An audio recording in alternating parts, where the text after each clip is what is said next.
These are the 5 books that made me stop fearing death. That's kind of a lie. There's actually, I don't know if it's exactly 5 books. I've read a ton of books, but there's probably like a key 5 books that nearly eliminated my fear of death. It's not like I have zero fear of death, like I would walk out into traffic. I would say my fear of death on the scale of like no fear of death to maximum fear of death is way at the lower end of the scale after reading these books. I still have fear of the potential pain and or suffering that accompanies death, but as far as the existential fear of death, which I'd had pretty intensely my entire life, especially starting from childhood. I remember being a little kid, like maybe like pre-kindergarten, and it dawned on me, this happens with everybody. Everybody has the same story. It dawned on me like, oh wait, I'm going to die, and my parents are going to die. Everyone I know is going to die. And throws you into this like deep existential dread, which I carried with me. It informed my decisions and my life path, my goals. It wasn't until about 4 years ago that my thinking radically shifted. And it shifted in large part because of these books. So what inspired the recording of this video is there was a study done in 1995 called The Impact of Near-Death Experiences on Persons Who Have Not Had Them, a report of a preliminary study and 2 replications, authored by Kenneth Ring, PhD. It was in the summer 1995 issue of the Journal of Near-Death Studies. And in the study, this guy, Kenneth Ring, taught a class, and they studied near-death experiences. And they found that just studying the cases, just studying near-death experiences and all the peripheral phenomena that goes along with near-death experiences, such as reincarnation and all that stuff, just studying it lowered the students' fear of death significantly. They've done multiple studies where people that have had near-death experiences, which is the standard clinical death, they leave their body, float above their body in the hospital room, or the car accident, they float above their body. Maybe they go down a tunnel of light, they have a life review, they meet dead relatives. Sometimes they meet Jesus or the Buddha or whoever they believe in. There isn't one standard person they meet. And when people have these experiences, these near-death experiences, they found study after study that the people that have them, their fear of death drops off to like nothing. They have no fear of death after their near-death experience. So this study in 1995 showed with his class of small classes, like 45 students, found that just studying near-death experiences greatly lowered their reported fear of death. So they repeated the same protocol 2 more times, 2 other classes taught by totally different people in other places, and the numbers were the same. I think it ended up being like around 70% of the class had a greatly lowered fear of death on average, which is huge. They then tried it in a nursing home facility with elderly people, and it didn't work. It was like their fear of death didn't go down. But what's interesting is they found that the elderly people in the nursing home, their fear of death didn't go down because they already reported very low fear of death. They'd already kind of made peace with death. So learning about near-death experiences didn't really affect them that deeply. So, of course, a big question is, why lower your fear of death? What's the benefit of lowering your fear of death in an existential sense? A lot of people will tell you they're not afraid of death, but there's a lot more existential dread driving everyone's actions than we'd like to admit. It's the main coercive agent in capitalism is fear of death. Go to work every day to pay for your life, or else you're going to be out on the street, and if you die, it's your fault. But why would we want to lower our fear of death? First off, lowering your fear of death would mean lowering your overall background anxiety, which would make your brain just work better because you don't have this low-level hum of existential anxiety going on in the background all the time, or the hum is turned down quite a bit. And the students in those multiple studies, they didn't just report a lower fear of death. They also reported a stronger sense of purpose and the feeling of connection to something greater than themselves. They felt like they had deeper compassion, forgiveness. It's like turning down the fear of death turns up the good stuff. If your overall anxiety goes down, you sleep better, you're healthier, you have less money anxieties. Money doesn't seem that important when you get this glimpse of this larger thing. I can say one dark side of lowering your fear of death And this is something that I've personally experienced. It can be a little alienating. You just feel like you're not connecting with the person because fundamentally you're kind of seeing reality differently. And it really affects your motivations. Chasing money and like that grind culture doesn't really work once you don't fear death anymore. If you're ready to change who you are on a fundamental level, here are the books you need to read. Let me just preface this by saying that as of like 5 years ago, for my entire life, I was a hardcore scientific materialist, basically agnostic, Buddhist leanings, but didn't believe in an afterlife or a human soul or any of that stuff. At best, maybe I would sometimes want to believe that there was some kind of like new agey, our atoms live on in the clouds and the rain. But I definitely didn't believe in the survival of consciousness beyond human bodily death. At all. There were two big catalysts that sent me down this path. First, my wife had an after-death, it sounds really wild and crazy. My wife had an after-death communication with somebody that she barely knew, that passed on information to her, which she then passed to that person's partner that turned out to be true information. This is apparently a fairly common thing, and when you really talk to people and have them open up, a lot of people have stories of things like this happening. There's also mountains of literature about this, where grandpa dies, and then he comes to grandma in a dream and tells her that there's money hidden under the porch in a box. And then grandma finds the money, and wow, what a weird story. So my wife had that experience, which was weird, which was strange. A lot was going on in the world, as you well know. So it was kind of like, shrug your shoulders, wow, what a weird story. And then my grandma, who had died, came to me in a dream about 6-8 months after she had died and gave me information, seemingly weird, random information at the time, that turned out to be correct information. I'm going to do a video about these experiences in much more depth. I'm just mentioning this to illustrate what started me down the path to study this stuff and enter into the curriculum, because it's definitely a study. These are all rigorous and academic works. In many ways, more rigorous and academic than a lot of other research, because the people doing this research are afraid of being called out as charlatans and weirdo new age people. So they're really making sure they are thorough, and they still get called out regardless, but that's a whole other thing. So here are the books that will get rid of your fear of death, mostly. First up, I would start with Surviving Death by Leslie Kean. It's very accessible. They made a Netflix series about this book, which I haven't seen, but maybe it's good. I don't know. I haven't seen it. But Leslie Kean, fairly well respected. It's a general overview of this supernatural field of study. It covers it all. Near-death experiences, after-death communication, reincarnation. It's kind of everything. It's a primer. Get the audiobook version. It's like listening to a podcast. It's that type of accessible. If Surviving Death hooks you, which I can almost promise it will, then you're ready to go into the more rigorous territory. And that's where I would say this book, After, by Bruce Greyson, there he is. After, a doctor explores what near-death experiences reveal about life and beyond, by Dr. Bruce Greyson. It's a very, very good up-to-date overview of what's going on in that world right up to a few years ago. The research side of things. It's incredibly convincing. It's not religious.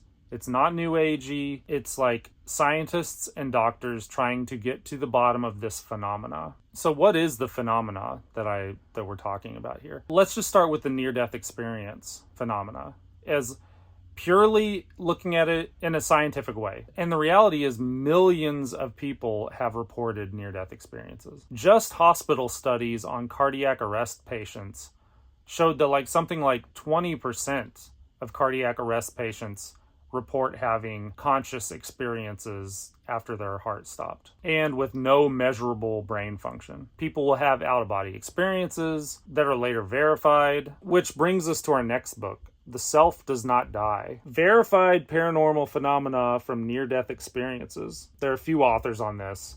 And this is just a thick book of verified near-death experience cases. Just the verified near-death experience cases, which are also called veridical near-death experiences. This is where someone leaves their body on the operating table and they hear the doctor say this. They saw someone come into the room and do this and turn around and go out. They knew that a song was playing on the radio.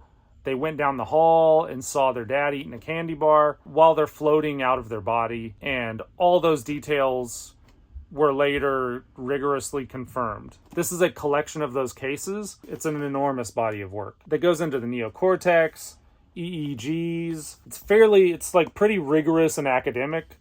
But I mean, there's so many cases in here. It's like one case per page. Like it's an enormous amount of cases. You read this, just pick it up occasionally and just like flip to some random case. It will change your mind. That's the thing about studying these as opposed to reading the Leslie Kean book and tossing it aside. Like, wow, that's interesting. Because when you study, when you go into depth on the topic by reading many books on the topic, you go from, that's interesting, curious, to actually believing it. Once you're convinced, something flips in your brain and you honestly don't fear death as much, and definitely not in the same way as you did before, which changes everything about your life and how you live your life and your motivations. One of the cases mentioned in this book that has been rigorously researched and studied is this guy's case. Eben Alexander, Proof of Heaven. Don't get scared off by the heaven thing. This isn't about Jesus. I mean, I think he is Christian, but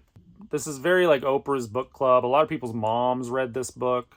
It was a New York Times bestseller. This guy with the little bow tie. But you may know his story or you're relatively aware of it. He gets meningitis and basically dies. They were going to take him off life support. He was brain dead. His brain activity was like flatlined. Doctors were like, they were going to unplug him the next day. And during that time, he left his body, went to this other realm, did all kinds of wacky stuff. He was like flying around on the back of a giant butterfly, kind of ridiculous stuff. And in that other realm, he meets this girl who seems familiar. And then after the experience, when he recovers, he finds out he had a half-sister he never knew about. And he sees a picture of her, and it's the girl that he met on that side. But the book's not even about that. The book is about, I mean, that is a veridical aspect, but the book is about this well-respected neurosurgeon makes this 1 in a billion miraculous recovery and experiences this whole world and this whole existence while his brain is basically fried. And there's a ton of medical data supporting that. It's a very good book, very kind of like New York Times bestseller. Grandma could read this and like it if she hasn't already. Like I said, I think he was on Oprah and stuff. But people tend to like shuffle it away like, oh, this is like just some religious story. But it's not that at all. This is like a scientific study of this impossible thing that happened. But it's really good. You should read it. It's very short. Another important book that you should read is Life Before Life by Dr. Jim Tucker, a scientific investigation of children's memories of previous lives. This book is a scientific study of reincarnation cases. So Dr. Jim Tucker, he's at the University of Virginia. They have a database of over 3,000 cases of children talking about their past life memories. And nearly 2,000 of those cases are solved in that what that child remembered happening to them in their past life is then investigated and it turns out to be true. And there's a million cases. I mean, this is very like Lifetime original movie. Your mom knows, your grandma knows about this stuff because they get fed this stuff. But it's real stuff. It's true stuff. I 100% believe in reincarnation now after reading that book, without a doubt. Now, do we always reincarnate? I don't know. Maybe sometimes we decide to, maybe sometimes we don't. But reincarnation is a real thing. And if you read this book, you will believe in reincarnation. If you truly believe that reincarnation is a real thing, how does that affect your life? How does that change your beliefs about the meaning of life. Next up, we have this collection of Deathbed Visions by Sir William Barrett. This one's very old. It came out in like 1926. That was a time when these scientists were really looking into paranormal phenomena with an open mind. There are probably better books than this that collect deathbed visions. This is a very old one. I mean, and these happen all the time. It's something commonly experienced by hospice workers, where their dying patient will suddenly see dead loved ones that come to visit them. It's incredibly common for people who are dying to report contacts with people who have died before them. There are also a lot of documented cases where someone was dying and was visited by a person that they didn't even know that that person had died. It was kept from them because maybe the family didn't want to upset this dying person. So they didn't tell them that their best friend died. But then their best friend appears to them on their deathbed and tells them, hey, I already died, it's cool, come on to the light or whatever. But deathbed visions happen all the time. It's very common. Just search it on YouTube, search deathbed visions, search reincarnation cases, and watch them with a very critical eye. There are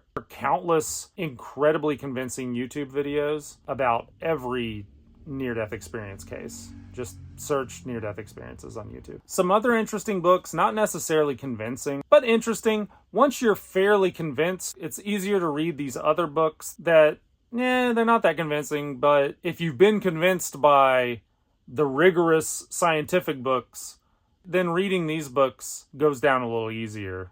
And I think the benefit of it is it kind of gives you kind of a well-rounded idea of the phenomena. There's Brian Weiss. He's very much like the therapist that does regression therapy and people remember their past lives. I'm like, I'm not super convinced of people being able to remember their past lives from the therapist couch. I don't know. Where the children that remember their past lives, there's like data and solved cases and evidence. A lot of these cases with the therapist couch stuff, it's like, I don't know. But it's entertaining. There's also stuff like this, Michael Newton, Life Between Lives stuff. He was another therapist that claimed to regress people to where they could remember their existence between reincarnations. Not super convincing, but if you're convinced that reincarnation is a real thing, then it's entertaining. It might just be like reincarnation fan fiction type stuff, but it may be real at this point. I mean, if you believe in reincarnation, you believe in the survival of consciousness after death, then he has a bunch of books. He has an institute, and people have carried on in his work. But entertaining. I have so many of these books. This is another great book by Pim van Lommel that's also an overview called Consciousness Beyond Life. Also incredibly scientific, rigorous facts, just the facts. And we haven't even talked about mediumship, where they have done actual studies and double-blind mediumship studies that are very convincing. Some other notable books you should check out. Here's a work of fiction, but I don't have it anymore, of course. It wasn't that great a book. It was okay. What Dreams May Come by Richard Matheson. You may know it from the Robin Williams movie that they made of it.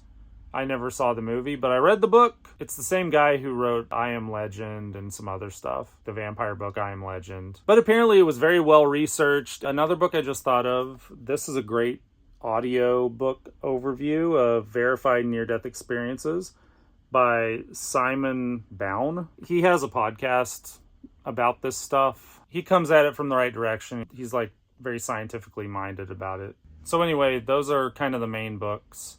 I'm sure I'm forgetting some. There are audiobook versions of pretty much all of them if you want to just listen to them on your commute to work. But really dive in and see how it changes you. And it really does change you. It deeply changed me when I immersed myself in that world. It's not a gloomy topic, thinking about death, especially when you're convinced that death isn't the end for your consciousness. The fear of death in many ways underlies our exploitation under capitalism. So if you turn down the volume a little bit on that fear, you'll suddenly find yourself having more empathy, more solidarity with your fellow humans. You'll be less individualistic, which capitalism requires hyper-individuality. You become less of a perfectionist with your creative stuff to some degree, because what does it matter really if there's some larger reality that we're not even aware of, which sounds psychotic. But once you really dig into the data, it's impossible to think otherwise. Once you read these books, you will have no choice but to believe that the human brain is just a radio, but you are the music traveling over the airwaves. You're just getting received and filtered through this human body, but you aren't the body. Then when this human body stops working, you then leave the body. It's like, once the radio is destroyed, that doesn't mean that the music doesn't exist anymore. It's still in the airwaves. The radio waves are still out there. You just don't have the body to receive it and pick it up, or something like that. That's a very hokey pokey way of me trying to explain where I'm at with all of this. But just keep in mind, we are coerced to work our horrible jobs and work our life away because of our existential dread. Consumption is geared around death anxiety. They're always trying to sell us like ways to stay youthful. We idolize youth because we're afraid of death, even if we don't admit to ourselves that we're afraid of death. So hopefully you'll find this video useful. You'll check out some of these books, and don't fear the Reaper.